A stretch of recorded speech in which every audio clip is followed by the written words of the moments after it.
ಆತ್ಮೀಯ ವಿದ್ಯಾರ್ಥಿಗಳೇ, ರಾಜ್ಯಶಾಸ್ತ್ರದ ಮೊದಲನೇ ಅಧ್ಯಾಯವಾದಂತಹ ನಮ್ಮ ಸಂವಿಧಾನದ ಪಾಠವನ್ನು ಕಲೀಲಿಕ್ಕೆ ತಮ್ಮೆಲ್ಲರಿಗೂ ನಾನು ಸ್ವಾಗತವನ್ನು ಕೋರ್ತಾ ಇದ್ದೇನೆ.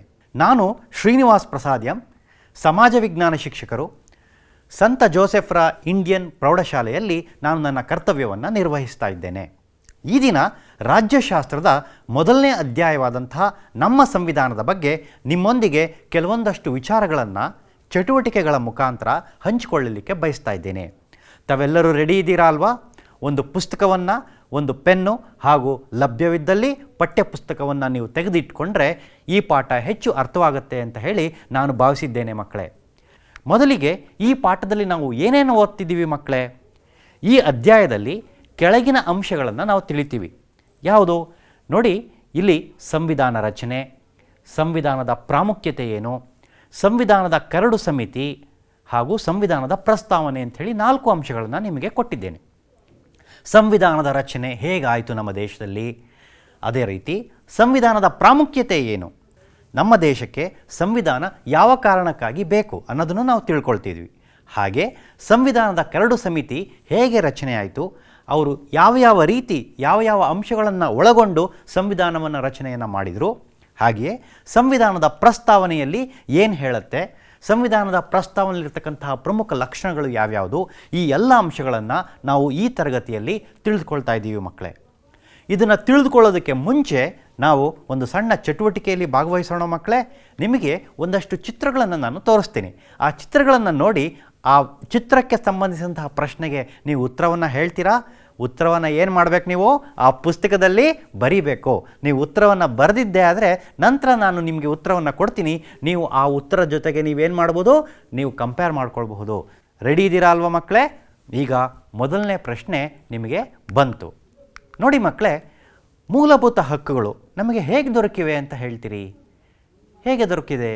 ಮೂಲಭೂತ ಹಕ್ಕುಗಳು ನಮಗೆ ಹೇಗೆ ದೊರಕಿವೆ ಹೇಳಬಹುದಾ ಮಕ್ಕಳೇ? ಉತ್ತರ ನಾನು ಹೇಳ್ತೀನಿ. ಮೂಲಭೂತ ಹಕ್ಕುಗಳು ನಮ್ಮ ಸಂವಿಧಾನದ ಮುಖಾಂತರ ನಮ್ಮೆಲ್ಲರಿಗೂ ದೊರಕಿದೆ. ಈ ಚಿತ್ರದಲ್ಲಿರುವ ಕಟ್ಟಡವನ್ನು ನೀವು ಗುರುತಿಸಬೇಕು. ಈ ಚಿತ್ರದಲ್ಲಿರ್ತಕ್ಕಂತಹ ಕಟ್ಟಡವನ್ನು ನೀವು ಗುರುತಿಸ್ತೀರಾ? ಗುರುತಿಸಿದ್ದೀರಾ ಅಲ್ವಾ ಎಲ್ರಿಗೂ? ತುಂಬ ಸರಳವಾದ ಪ್ರಶ್ನೆ. ಹೌದು, ಉತ್ತರ ಬಂತು ನೋಡಿ, ಭಾರತದ ಸಂಸತ್ ಭವನ. ಹಾಗೆ ಇನ್ನೊಂದು ಪ್ರಶ್ನೆ ನಿಮ್ಮಲ್ಲಿದೆ, ಎಲ್ಲರೂ ಗುರುತಿಸ್ತೀರಿ. ಈ ಚಿತ್ರದಲ್ಲಿರುವ ವ್ಯಕ್ತಿಯನ್ನು ನೀವು ಗುರುತಿಸ್ತೀರಾ ಮಕ್ಕಳೇ? ಎಲ್ಲರೂ ಗುರುತಿಸಿದ್ದೀರಿ. ಉತ್ತರ ನಿಮ್ಮ ಮುಂದೆ ಬಂದಿದೆ, ಡಾಕ್ಟರ್ BR ಅಂಬೇಡ್ಕರ್ ಅವರು. ನೋಡಿ, ಈ ಚಿತ್ರದಲ್ಲಿರ್ತಕ್ಕಂತಹ ವ್ಯಕ್ತಿಗಳನ್ನು ನೀವು ಗುರುತಿಸ್ತೀರಾ? ಇಲ್ಲಿ ಮೊದಲನೆಯದಾಗಿ ಅಲ್ಲಾಡಿ ಕೃಷ್ಣಸ್ವಾಮಿ ಅಯ್ಯರ್ರವರು, ಹಾಗೆಯೇ N ಗೋಪಾಲಸ್ವಾಮಿರವರು, BR ಅಂಬೇಡ್ಕರ್ ಅವರು, KM ಮುನ್ಷಿರವರು, ಮೊಹಮ್ಮದ್ ಸದಾವುಲ್ಲಾರವರು ಹಾಗೂ BL ಮಿಟ್ಟಲ್ ಮತ್ತು DP ಕೃತನ್ರವರು ಈ ಚಿತ್ರದಲ್ಲಿ ನಿಮಗೆ ತೋರಿಸ್ತಾ ಇದ್ದೇನೆ ಮಕ್ಕಳೇ. ಈ ಚಿತ್ರದಲ್ಲಿರ್ತಕ್ಕಂತಹ ಈ ವ್ಯಕ್ತಿಗಳೆಲ್ಲ ನಮ್ಮ ಸಂವಿಧಾನದ ರಚನೆಗೆ ಶ್ರೇಷ್ಠವಾದಂತಹ ಕೊಡುಗೆಯನ್ನು ಕೊಟ್ಟಿದ್ದಾರೆ. ಹಾಗಾದರೆ ನಮ್ಮ ಸಂವಿಧಾನದ ಬಗ್ಗೆ ನಾವು ತಿಳಿದುಕೊಳ್ಳೋಣ. ನೋಡಿ ಮಕ್ಕಳೇ, ಇಲ್ಲಿ ನಮ್ಮ ಸಂವಿಧಾನದ ಪ್ರಸ್ತಾವನೆಯನ್ನು ನಾನು ನಿಮಗೆ ತೋರಿಸ್ತಾ ಇದ್ದೇನೆ. ಈ ಒಂದು ಸಂವಿಧಾನದ ಪ್ರಸ್ತಾವನೆ ನಿಮ್ಮ ಪಠ್ಯ ಪುಸ್ತಕದಲ್ಲಿ ಕೊಟ್ಟಿದ್ದಾರೆ ಮಕ್ಕಳೇ. ಇದನ್ನು ನೀವು ಖಂಡಿತ ಪ್ರತಿಯೊಬ್ಬರೂ ಓದಬೇಕು. ನೀವೆಲ್ಲರೂ ಸಂವಿಧಾನದ ಪ್ರಸ್ತಾವನೆಯನ್ನು ಜನವರಿ 26ರಂದು ಓದ್ತೀರಾ ಅಲ್ವೇ? ನಿಮ್ಮ ಶಾಲೆಯಲ್ಲಿ ನಿಮ್ಮ ಸಮಾಜ ವಿಜ್ಞಾನ ಶಿಕ್ಷಕರು, ಮುಖ್ಯೋಪಾಧ್ಯಾಯರು ಇದನ್ನು ಓದ್ತಾರೆ. ನೀವೆಲ್ಲರೂ ಅದನ್ನು ಓದ್ತೀರಾ ಅಲ್ವಾ? ಅದರ ಬಗ್ಗೆನೇ ನಾವು ಇವತ್ತು ಈ ಪಾಠದಲ್ಲಿ ತಿಳಿದುಕೊಳ್ತಾ ಇದ್ದೀವಿ ಮಕ್ಕಳೇ. ಈಗ ನಮ್ಮ ಸಂವಿಧಾನದ ಬಗ್ಗೆ ನಾವು ತಿಳಿದುಕೊಳ್ಳೋಣ. 1947ರಲ್ಲಿ ಭಾರತ ಸ್ವತಂತ್ರ ಆಯಿತು. ಸ್ವತಂತ್ರ ಆದ ನಂತರ ಹಲವಾರು ಸಮಸ್ಯೆಗಳನ್ನು ನಾವು ಆಂತರಿಕವಾಗಿ, ಬಾಹ್ಯವಾಗಿ ಎದುರಿಸಬೇಕಾಯಿತು. ಹಾಗಾದರೆ ಆ ಸವಾಲುಗಳು ಯಾವುದು?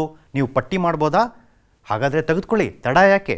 ಒಂದು ಪುಸ್ತಕ, ಒಂದು ಪೆನ್ ತೆಗೆದುಕೊಂಡು ಭಾರತ 1947ರ ನಂತರ ಯಾವ್ಯಾವ ಸಮಸ್ಯೆಗಳನ್ನು ಎದುರಿಸ್ತು ಅನ್ನೋದನ್ನು ನೀವು ಪಟ್ಟಿ ಮಾಡ್ತೀರಾ ಮಕ್ಕಳೇ?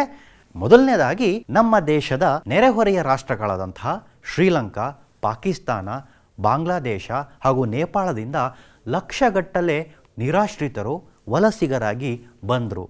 ಇವರೆಲ್ಲರಿಗೂ ಪುನರ್ವಸತಿ ಕಲ್ಪಿಸ್ತಕ್ಕಂಥದ್ದು ಅಂದಿನ ಸರ್ಕಾರದ ದೊಡ್ಡ ಸವಾಲಾಗಿತ್ತು ಮಕ್ಕಳೇ. ಅಷ್ಟೇ ಅಲ್ಲ, ಸಂಸ್ಥಾನಗಳ ವಿಲೀನೀಕರಣ. ಭಾರತದಲ್ಲಿ 560ಕ್ಕೂ ಹೆಚ್ಚು ಸಂಸ್ಥಾನಗಳು, ರಾಜಮನೆತನಗಳು ಇದ್ದವು.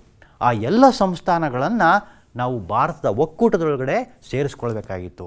ನಿಮ್ಮೆಲ್ಲರಿಗೂ ಗೊತ್ತು ಮಕ್ಕಳೇ, ಸರ್ದಾರ್ ವಲ್ಲಭಭಾಯ್ ಪಟೇಲ್ರವರು ಯಶಸ್ವಿಯಾಗಿ ಈ ಎಲ್ಲ ಸಂಸ್ಥಾನಗಳನ್ನು ಭಾರತದ ಒಕ್ಕೂಟದೊಳಗಡೆ ತೆಗೆದುಕೊಂಡು ಬಂದರು ಅಂತ. ಆದರೆ ಅಂದಿನ ದಿನ ಅದು ಒಂದು ದೊಡ್ಡ ಒಂದು ಚಾಲೆಂಜ್ ಅಥವಾ ಸವಾಲಾಗಿ ನಮ್ಮ ಮುಂದೆ ಇತ್ತು. ಹಾಗೆಯೇ ಕಾನೂನು ಸುವ್ಯವಸ್ಥೆಗೊಳಿಸ್ತಕ್ಕಂಥದ್ದು, ನಮ್ಮ ದೇಶವನ್ನು ಬ್ರಿಟಿಷರು ಬಿಟ್ಟು ಹೋದ ಮೇಲೆ ನಮ್ಮದೇ ಆದಂತಹ ಕಾನೂನು ರಚನೆ ನಮಗೆ ಅವಶ್ಯಕತೆ ಇತ್ತು.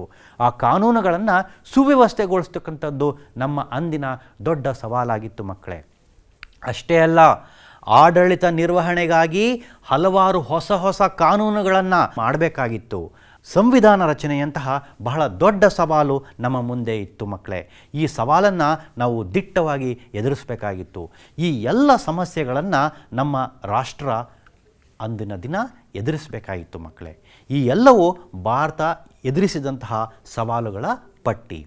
ಈ ಸವಾಲುಗಳಲ್ಲಿ ಇಂದು ಸಂವಿಧಾನ ರಚನೆಯಂತಹ ಒಂದು ದೊಡ್ಡ ಸವಾಲನ್ನು ನಮ್ಮ ದೇಶ ಹೇಗೆ ಎದುರಿಸ್ತು ನೋಡೋಣವಾ ಮಕ್ಕಳೇ? ರೆಡಿ ಇದ್ದೀರಾ ಅಲ್ವಾ?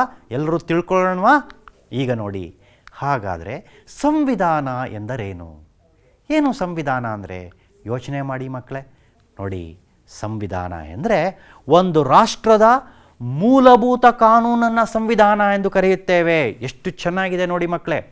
ನಾನು ಸಂವಿಧಾನದ ಒಂದು ಪುಸ್ತಕದ ಚಿತ್ರವನ್ನು ತೋರಿಸ್ತಾ ಇದ್ದೀನಿ. ಈ ಒಂದು ಸಂವಿಧಾನದ ಪುಸ್ತಕದಲ್ಲಿ ಹಲವಾರು ಕಾನೂನುಗಳನ್ನು ಬರೆಯಲಾಗಿರುತ್ತೆ. ಏನಕ್ಕೆ ಕಾನೂನುಗಳನ್ನು ಮಾಡಿರ್ತಾರೆ?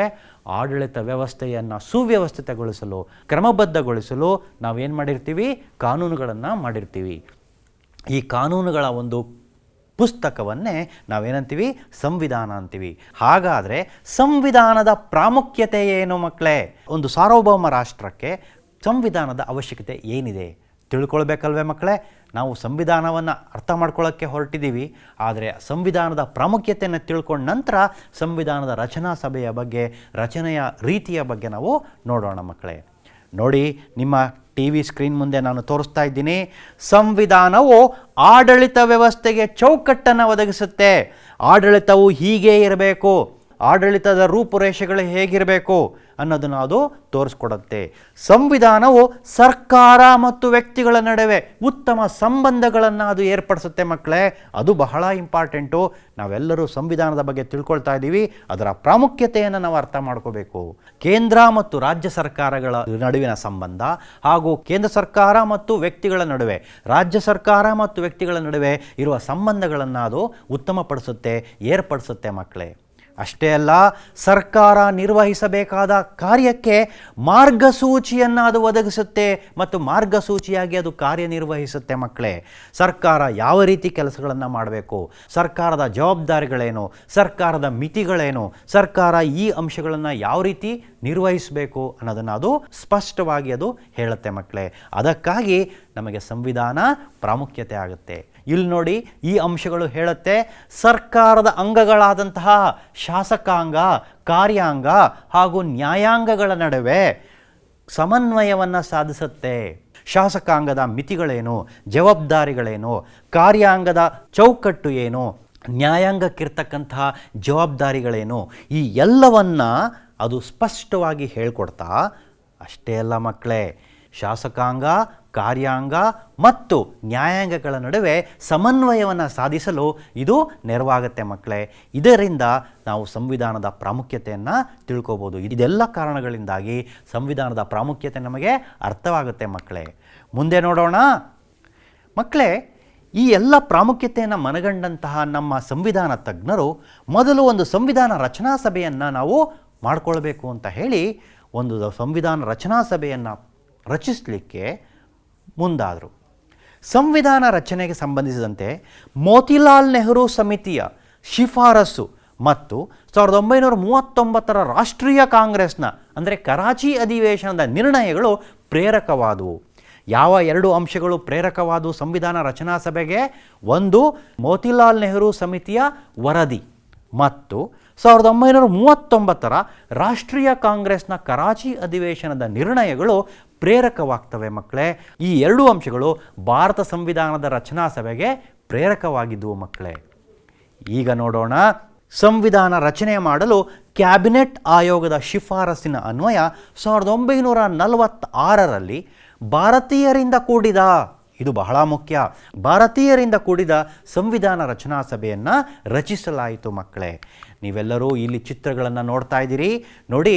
ಸಂವಿಧಾನ ರಚನಾ ಸಭೆಯಲ್ಲಿದ್ದಂತಹ ಮುಖ್ಯಸ್ಥರು ಇವರುಗಳಾಗಿದ್ದಾರೆ. ಅಲ್ಲಿ ನೀವು ಸರ್ದಾರ್ ವಲ್ಲಭಭಾಯಿ ಪಟೇಲ್, ಹಾಗೆಯೇ ನಮ್ಮ ಪ್ರಥಮ ರಾಷ್ಟ್ರಾಧ್ಯಕ್ಷರಾದಂತಹ ಡಾಕ್ಟರ್ ಬಾಬು ರಾಜೇಂದ್ರ ಪ್ರಸಾದ್ ಹಾಗೂ ಇನ್ನಿತರ ಹಲವಾರು ವ್ಯಕ್ತಿಗಳನ್ನು ಈ ಚಿತ್ರದಲ್ಲಿ ನೀವು ನೋಡ್ತಾ ಇದ್ದೀರಿ ಮಕ್ಕಳೇ.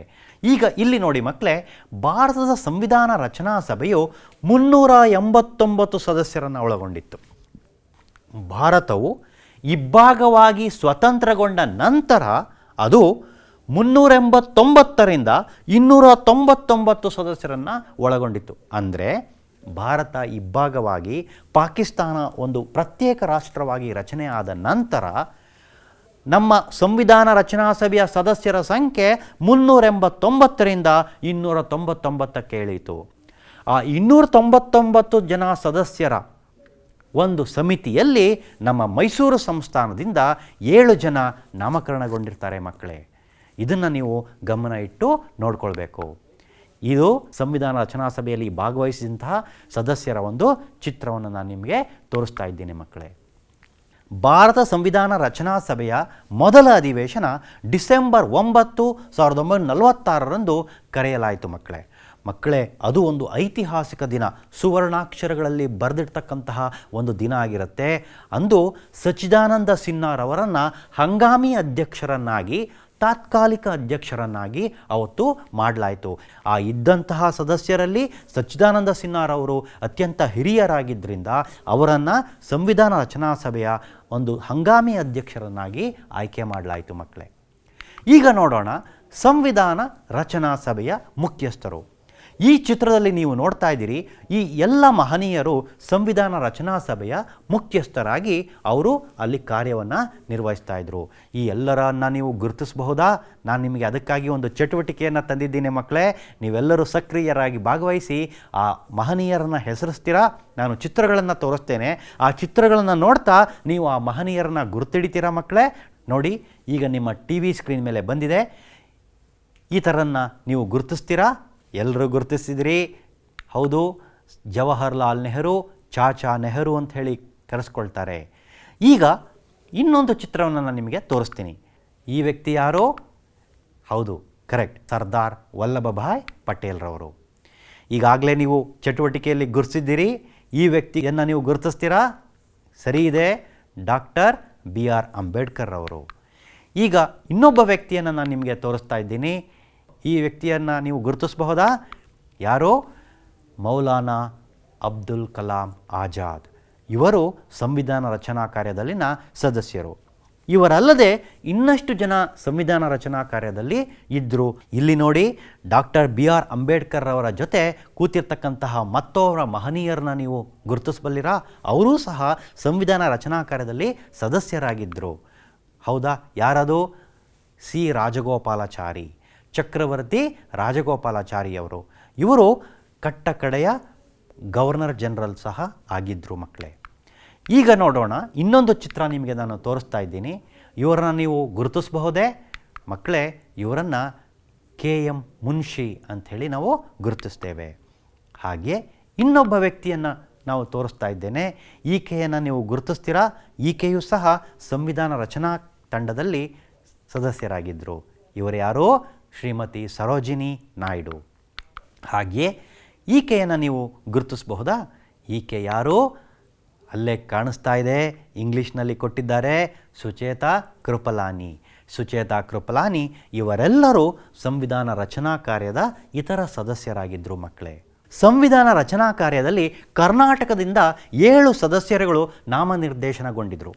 ಅವ್ರುಗಳು ಯಾರು ಅಂತ ನೀವು ಹೇಳ್ಬೋದಾ ಮಕ್ಕಳೇ? ಯೋಚನೆ ಮಾಡ್ತೀರಾ? ನಾನು ಫೋಟೋವನ್ನು ತೋರಿಸ್ತೇನೆ, ಅವ್ರು ಯಾರು ಅಂತ ಹೇಳ್ತೀರಾ ಮಕ್ಕಳೇ? ಈಗ ನೀವು ನೋಡ್ತಾ ಇರ್ತಕ್ಕಂತಹ ಚಿತ್ರ ಯಾರ್ದು ಅಂದರೆ ಎಸ್ ನಿಜಲಿಂಗಪ್ಪರವರು. ಈ ವ್ಯಕ್ತಿಯನ್ನು ನೀವು ಗುರುತಿಸ್ಬೋದಾ? KC ರೆಡ್ಡಿ ಅವರು. ಅಷ್ಟೇ ಅಲ್ಲ, ಇವರನ್ನು ನೀವು ಗುರುತಿಸ್ಬೋದಾ? ನಮ್ಮ ಕರ್ನಾಟಕದಿಂದ ಅಂದರೆ ಮೈಸೂರು ಸಂಸ್ಥಾನದಿಂದ ನಾಮನಿರ್ದೇಶನಗೊಂಡಿದ್ದಂತಹ 7 ಸದಸ್ಯರಲ್ಲಿ ಇವರು ಒಬ್ಬರು. ಇವರು ಕೆಂಗಲ್ ಹನುಮಂತಯ್ಯನವರು. ಹಾಗೆಯೇ ಇವರನ್ನು ನೀವು ಗುರುತಿಸ್ತೀರಾ? ಇವರ ಹೆಸರೇನು? ಟೇಕೂರು ಸುಬ್ರಹ್ಮಣ್ಯಂ. ಕರ್ನಾಟಕದಿಂದ ಸುಮಾರು 7 ಜನ ಸಂವಿಧಾನ ರಚನಾ ಕಾರ್ಯಕ್ಕೆ ನಾಮನಿರ್ದೇಶನಗೊಂಡಿದ್ದರು ಮಕ್ಕಳೇ. 1946 ಡಿಸೆಂಬರ್ 11ರಂದು ಡಾಕ್ಟರ್ ರಾಜೇಂದ್ರ ಪ್ರಸಾದ್ರವರನ್ನು ಕಾಯಂ ಅಧ್ಯಕ್ಷರನ್ನಾಗಿಯೂ ಮತ್ತು ಟಿ ಕೃಷ್ಣಮಾಚಾರ್ಯರವರನ್ನು ಉಪಾಧ್ಯಕ್ಷರನ್ನಾಗಿಯೂ ಆಯ್ಕೆ ಮಾಡಲಾಯಿತು ಮಕ್ಕಳೇ. ಇಲ್ಲಿಂದ ನಂತರ ಸಂವಿಧಾನದ ರಚನೆ ಒಂದು ವೇಗವನ್ನು ಪಡ್ಕೊಳ್ಳುತ್ತೆ, ಸಂವಿಧಾನದ ರಚನೆ ಆರಂಭವಾಗುತ್ತೆ ಮಕ್ಕಳೇ. ಈಗ ನೋಡೋಣ ಕರಡು ಸಮಿತಿ ರಚನೆ. ಸಂವಿಧಾನ ರಚನೆಯ ಸಮಿತಿ ಬಗ್ಗೆ ನಾವು ತಿಳ್ಕೊಂಡ್ವಿ. ಈಗ ನಾವು ಏನು ತಿಳ್ಕೊಳ್ತೀವಿ? ಕರಡು ಸಮಿತಿ ರಚನೆಯ ಬಗ್ಗೆ ನಾವು ತಿಳ್ಕೊಳ್ತೀವಿ. ಸಂವಿಧಾನ ರಚನಾ ಸಭೆಯು ರಾಷ್ಟ್ರಕ್ಕೆ ಸಂಬಂಧಿಸಿದ ವಿಷಯಗಳನ್ನು ವಿವರವಾಗಿ ಪರಿಶೀಲಿಸಲು 22 ಸಮಿತಿಗಳನ್ನು ಮತ್ತು 5 ಉಪಸಮಿತಿಗಳನ್ನು ಅದು ಹೊಂದಿತ್ತು. ಈ ಎಲ್ಲ ಸಮಿತಿಗಳಲ್ಲಿ ಪ್ರಧಾನವಾದಂತಹ ಬಹಳ ಮುಖ್ಯವಾದಂತಹ ಸಮಿತಿ ಯಾವುದು ಅಂದರೆ ಸಂವಿಧಾನ ಕರಡು ರಚನಾ ಸಮಿತಿ ಅಲ್ವಾ? ಆ ಸಂವಿಧಾನ ಕರಡು ರಚನಾ ಸಮಿತಿ ಯಾರ ಅಧ್ಯಕ್ಷತೆಯಲ್ಲಿ ಇತ್ತು? ಬಾಬಾ ಸಾಹೇಬ್ ಅಂಬೇಡ್ಕರ್ ಅವರ ಅಧ್ಯಕ್ಷತೆಯಲ್ಲಿ ಇತ್ತು ಅಂತ ನಾವು ಹೇಳ್ತೀವಿ. ಇವರ ನೇತೃತ್ವದಲ್ಲಿ ಸಂವಿಧಾನ ರಚನೆ ಆಯಿತು ಅಂತ ನಾವು ಹೇಳ್ತೀವಿ ಮಕ್ಕಳೇ. ಸಂವಿಧಾನ ಕರಡು ರಚನಾ ಸಮಿತಿಯು 2 ವರ್ಷ 11 ತಿಂಗಳು ಮತ್ತು 18 ದಿನಗಳನ್ನು ಈ ಒಂದು ಕಾರ್ಯಕ್ಕೆ ತೆಗೆದುಕೊಳ್ಳುತ್ತೆ ಮಕ್ಕಳೇ. ಈ ಚಿತ್ರದಲ್ಲಿ ನೀವು ನೋಡ್ತಾ ಇದ್ದೀರಿ, ಇವರೆಲ್ಲರೂ ಸಹ ಸಂವಿಧಾನ ಕರಡು ರಚನಾ ಸಮಿತಿಯ ಸದಸ್ಯರಾಗಿದ್ದರು ಮಕ್ಕಳೇ.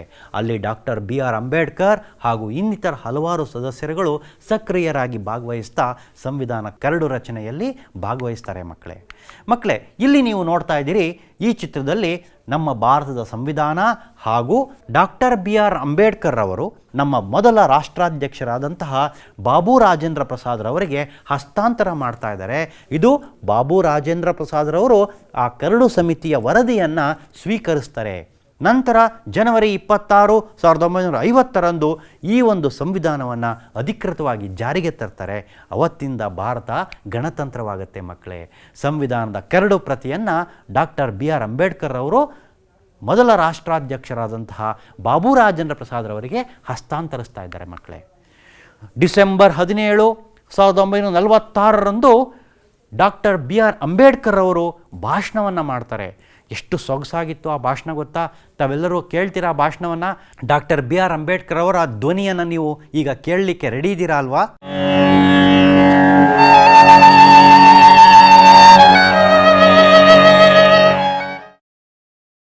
So far as the ultimate goal is concerned, I think none of us need have any apprehensions. None of us need have any doubt. But my fear, which I must express clearly, is this. Our difficulty, as I said, is not about the ultimate future. Our difficulty is how to make the heterogeneous mess that we have today take a decision in common and march in a cooperative way on that road which is bound to lead us to unity. Our difficulty is not with regard to the ultimate. Our difficulty is with regard to the beginning. Mr. Chairman, therefore, I should have thought that in order to make a start, in order to induce every party, every section in this country, it would be the act of greatest statesmanship for the majority party even to make a concession to the prejudices of people who are not prepared to march together. And it is for that I propose to make this appeal. Let us leave aside slogans. Let us leave aside words which frighten people. Let us even make concession to the prejudices of our opponents. Bring them in so that they may willingly join with us on marching upon that road, which, as I said, if we walk long enough, must necessarily lead us to unity. British ಸರ್ಕಾರ ಹೊರಡಿಸಿದ 1909, 19 ಮತ್ತು 1935 ಕಾಯ್ದೆ, ಬ್ರಿಟನ್ನಿನ ಸಂಸದೀಯ ವ್ಯವಸ್ಥೆ ಹಾಗೂ ಅಮೆರಿಕದ bill of rights ಹಾಗೂ ಐರ್ಲೆಂಡಿನ ಸಾಮಾಜಿಕ ನಿರ್ದೇಶಕ ತತ್ವಗಳನ್ನು ಆಧಾರವಾಗಿಟ್ಕೊಂಡು ಸಂವಿಧಾನವನ್ನು ರಚನೆ ಮಾಡಲಾಯಿತು. ಭಾರತ ಗಣತಂತ್ರವಾಯಿತು ಮಕ್ಕಳೇ. ಅಂತಿಮವಾಗಿ ನವೆಂಬರ್ 26, 1949 ಈ ಒಂದು ಕರಡು ಪ್ರತಿಯನ್ನು ಅಂಗೀಕರಿಸಲಾಯಿತು. ಜನವರಿ 26, 1950 ಜಾರಿಗೆ ತರಲಾಯಿತು ಮಕ್ಕಳೇ. ಅಂದಿನ ದಿನವನ್ನು ನಾವು ಗಣರಾಜ್ಯೋತ್ಸವವಾಗಿ ಆಚರಿಸ್ತಾ ಇದ್ದೀವಿ ಮಕ್ಕಳೇ. ಸಂವಿಧಾನದ ಪ್ರಸ್ತಾವನೆಯನ್ನು ನಾವು ನೋಡೋಣ. ಸಂವಿಧಾನದ ಪ್ರಸ್ತಾವನೆ ಅಥವಾ ಸಂವಿಧಾನದ ಪೂರ್ವ ಪೀಠಿಕೆಯಲ್ಲಿ ಏನನ್ನು ನಾವು ಹೇಳಲಿಕ್ಕೆ ಹೋಗಿದ್ದೀವಿ ಅಂತ. ಮಕ್ಕಳೇ, ಭಾರತ ಸಂವಿಧಾನವು ತನ್ನದೇ ಆದ ಪ್ರಸ್ತಾವನೆಯನ್ನು ಹೊಂದಿದೆ.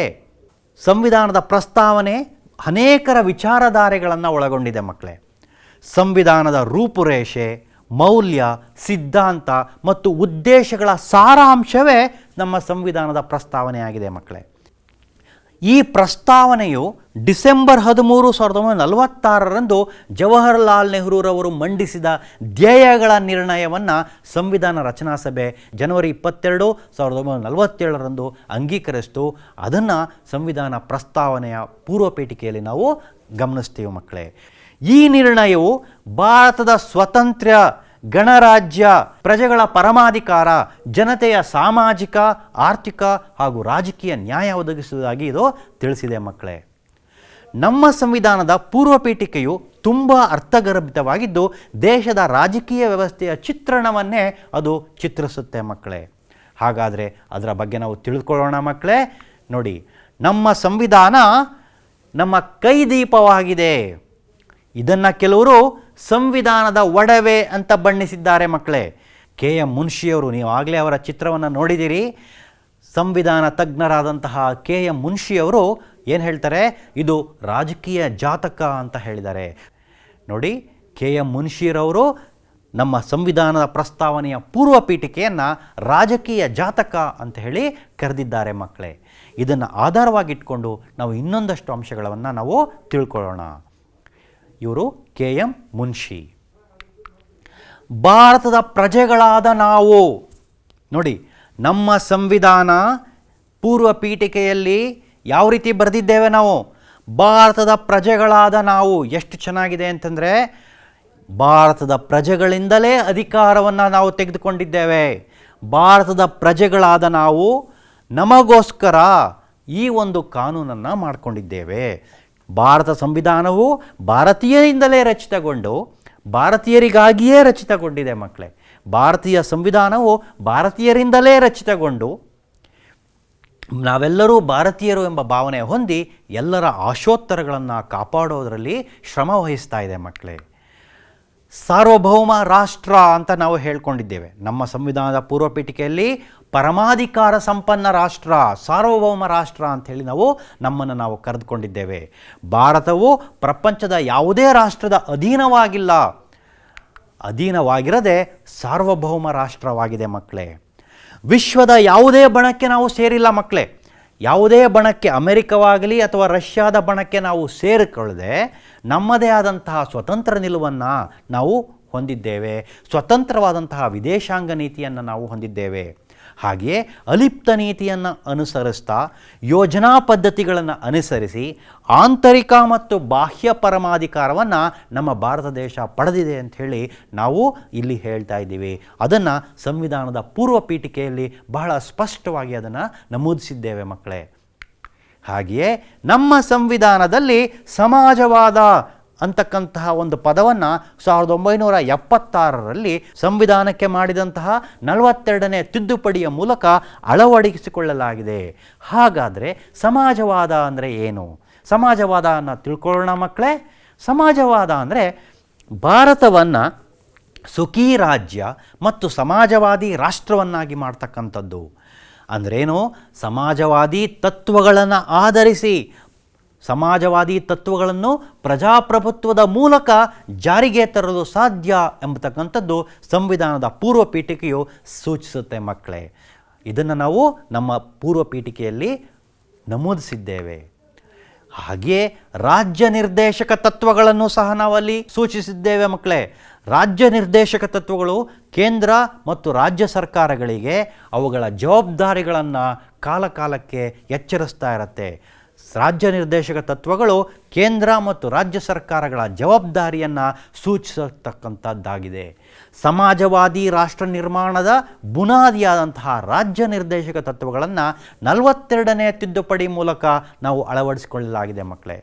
ಈ ಮೂಲಕ ಭೂ ಸುಧಾರಣೆ ಹಾಗೂ ಪ್ರಗತಿಪರ ಆರ್ಥಿಕ ಕಾರ್ಯಕ್ರಮಗಳನ್ನು ಜಾರಿಗೆ ತರಲಾಗಿದೆ. ಹಲವಾರು ಭೂರಹಿತ ರೈತರು ಭೂಮಿಯನ್ನು ಪಡೆದುಕೊಂಡಿದ್ದು ಹಾಗೂ ಸರ್ಕಾರಗಳು ಈ ನಿಟ್ಟಿನಲ್ಲಿ ಕಾನೂನುಗಳನ್ನು ಮಾಡ್ತಕ್ಕಂಥದ್ದು ಮತ್ತು ಜಮೀನ್ದಾರಿ ಪದ್ಧತಿಯನ್ನು ನಿಷೇಧ ಮಾಡಿರ್ತಕ್ಕಂಥದ್ದು ಇವೆಲ್ಲವೂ ಈ ರಾಜ್ಯ ನಿರ್ದೇಶಕ ತತ್ವಗಳ ಒಂದು ಸೂಚನೆಯ ಮೇರೆಗೆ ಆಗಿದೆ ಅಂತಂದರೂ ತಪ್ಪಾಗೋದಿಲ್ಲ ಮಕ್ಕಳೇ. ಹಾಗೆಯೇ ಜಾತ್ಯತೀತ ಅಥವಾ ಮತನಿರಪೇಕ್ಷ ರಾಷ್ಟ್ರ ಅಂತ ಹೇಳ್ತೀವಿ. ಸಂವಿಧಾನದ ಪೂರ್ವ ಪೀಠಿಕೆಯಲ್ಲೇ ನಮ್ಮ ರಾಷ್ಟ್ರ ಮತನಿರಪೇಕ್ಷ ರಾಷ್ಟ್ರ, ಜಾತ್ಯತೀತ ರಾಷ್ಟ್ರ. ಹಾಗಾದರೆ ಜಾತ್ಯತೀತ ಎಂಬ ಪದವನ್ನು ನಾವು ಯಾವಾಗ ನಮ್ಮ ಸಂವಿಧಾನದ ಒಂದು ಪೂರ್ವ ಪೀಠಿಕೆಗೆ ನಾವು ಸೇರಿಸಿದ್ವಿ? 1976ರಲ್ಲಿ 42ನೇ ತಿದ್ದುಪಡಿಯ ಮೂಲಕ. ಹಾಗಂದರೆ ಅರ್ಥ ಏನು? ಭಾರತವು ಯಾವುದೇ ಮತವನ್ನು ರಾಷ್ಟ್ರೀಯ ಮತವಾಗಿ ನಾವು ಘೋಷಿಸಿಲ್ಲ, ಯಾವುದೇ ಮತವನ್ನು ರಾಷ್ಟ್ರೀಯ ಮತವಾಗಿ ನಾವು ಅಂಗೀಕರಿಸಿಲ್ಲ ಅಂತ ಅರ್ಥ ಬರುತ್ತೆ. ಆದ್ದರಿಂದ ಭಾರತ ಮತನಿರಪೇಕ್ಷ ರಾಷ್ಟ್ರವಾಗಿದೆ ಮಕ್ಕಳೇ. ಪ್ರಜೆಗಳು ತಮಗೆ ಬೇಕಾದ ಮತವನ್ನು ಆಚರಿಸುವ, ಅನುಸರಿಸುವ, ಪ್ರಸಾರ ಮಾಡುವ ಹಕ್ಕನ್ನು ಪಡೆದಿದ್ದಾರೆ. ಸರ್ವಧರ್ಮಕ್ಕೂ ಸಮಾನವಾದಂತಹ ಪ್ರಾತಿನಿಧ್ಯವನ್ನು ಭಾರತದಲ್ಲಿ ಕೊಡಲಾಗಿದೆ. ಹಾಗೆಯೇ ಪ್ರಜಾಸತ್ತಾತ್ಮಕ ಗಣರಾಜ್ಯ ಅಂತ ಹೇಳ್ತೀವಿ. ಭಾರತ ಎಲ್ಲರ ಸುಖವನ್ನು ಬಯಸುವ, ಸಾಧಿಸುವ ಜವಾಬ್ದಾರಿಯನ್ನು ಸಂವಿಧಾನದ ಮುಖಾಂತರ ಸರ್ಕಾರಕ್ಕೆ ಕೊಟ್ಟಿದೆ. ರಾಷ್ಟ್ರದ ಸಮಸ್ಯೆಗಳನ್ನು ಚರ್ಚೆಗಳ ಮೂಲಕ ಬಗೆಹರಿಸಿಕೊಳ್ಳಲು ಇಲ್ಲಿ ಸಹಾಯ ಆಗುತ್ತೆ.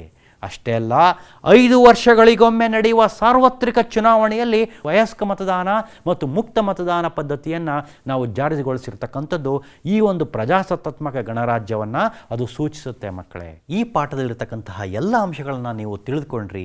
ಈಗ ಪುನರಾವಲೋಕನವನ್ನು ಮಾಡೋಣ ಮಕ್ಕಳೇ. ಈ ಪಾಠದಲ್ಲಿ ನಾವು ಯಾವ್ಯಾವ ಅಂಶಗಳನ್ನು ತಿಳ್ಕೊಂಡ್ವಿ?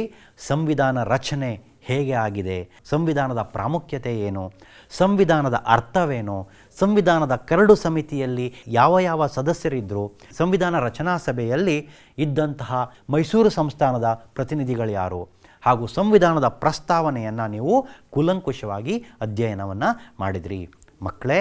ಸಂವಿಧಾನ ಅಂದ್ರೇನು? ಒಂದು ದೇಶದ ಮೂಲಭೂತ ಕಾನೂನಿನ ಪಟ್ಟಿಯೇ ಸಂವಿಧಾನ ಅಂತೇಳಿ ನಾವು ಕರಿತೀವಿ. ಸಂವಿಧಾನದ ಕರಡು ಸಮಿತಿ ಡಾಕ್ಟರ್ BR ಅಂಬೇಡ್ಕರ್ ಅವರ ಅಧ್ಯಕ್ಷತೆಯಲ್ಲಿ ಸುಮಾರು 2 ವರ್ಷ 11 ತಿಂಗಳು 18 ದಿನಗಳ ಕಾಲ ಸುದೀರ್ಘವಾದಂತಹ ಸಮಾಲೋಚನೆ, ತಿದ್ದುಪಡಿಗಳು, ಚರ್ಚೆಗಳ ಮುಖಾಂತರ ಕಡೆಯದಾಗಿ ಸಂವಿಧಾನದ ಕರಡನ್ನು ಅವರು ಸಂಸತ್ತಿನಲ್ಲಿ ಅವರು ಮಂಡಿಸ್ತಾರೆ. ಇದು ಜನವರಿ 26, 1950ರಂದು ಜಾರಿಗೆ ಬರುತ್ತೆ. ಅಂದಿನಿಂದ ಭಾರತ ಗಣತಂತ್ರವಾಗಿ ರಚನೆ ಆಗುತ್ತೆ ಮಕ್ಕಳೇ. ಸಂವಿಧಾನದ ಪ್ರಸ್ತಾವನೆಯಲ್ಲಿ ಭಾರತೀಯರಾದ ನಾವು, ಭಾರತದ ಪ್ರಜೆಗಳಾದ ನಾವು ಅಂತ ಹೇಳಿ ಅದನ್ನು ಆರಂಭ ಮಾಡಲಾಗಿದೆ. ಮತ್ತು ಈ ಒಂದು ಪ್ರಸ್ತಾವನೆಯಲ್ಲಿ ಸಮಾಜವಾದ, ಜಾತ್ಯತೀತವಾದ ಹಾಗೂ ರಾಜ್ಯ ನಿರ್ದೇಶಕ ತತ್ವಗಳು, ಸಮಾನತೆ, ಸ್ವತಂತ್ರ ಈ ಎಲ್ಲ ಅಂಶಗಳನ್ನು ಅಲ್ಲಿ ಅಡಕಗೊಳಿಸಿದ್ದೇವೆ ಮಕ್ಕಳೇ. ಇವೆಲ್ಲವನ್ನು ನೀವು ತಿಳ್ಕೊಂಡ್ರಿ. ನಿಮ್ಮೆಲ್ಲರಿಗೂ ಈ ಪಾಠ ಅರ್ಥ ಆಗಿದೆ ಅಂತ ಹೇಳಿ ಭಾವಿಸ್ತಾ ನಾನೀಗ ನಿಮಗೆ ಮನೆಗೆಲಸವನ್ನು ಕೊಡ್ತೀನಿ.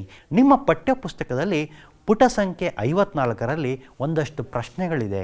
ಆ ಪ್ರಶ್ನೆಗಳಿಗೆ ಈ ಉತ್ತರವನ್ನು ನೀವು ಬರಿತೀರಾ ಮಕ್ಕಳೇ? ಈ 5 ಪ್ರಶ್ನೆಗಳಿಗೆ ಉತ್ತರ ನನ್ನ ಪಾಠದಲ್ಲಿ ನಿಮಗೆ ಸಿಕ್ಕಿದೆ ಅಂಥೇಳಿ ನಾನು ಭಾವಿಸ್ತಾ ಇಂದಿನ ದಿನದ ತರಗತಿಯನ್ನು ನಾನು ಅಂತ್ಯ ಮಾಡ್ತಾ ಇದ್ದೇನೆ. ತಮ್ಮೆಲ್ಲರಿಗೂ ಶುಭವಾಗಲಿ.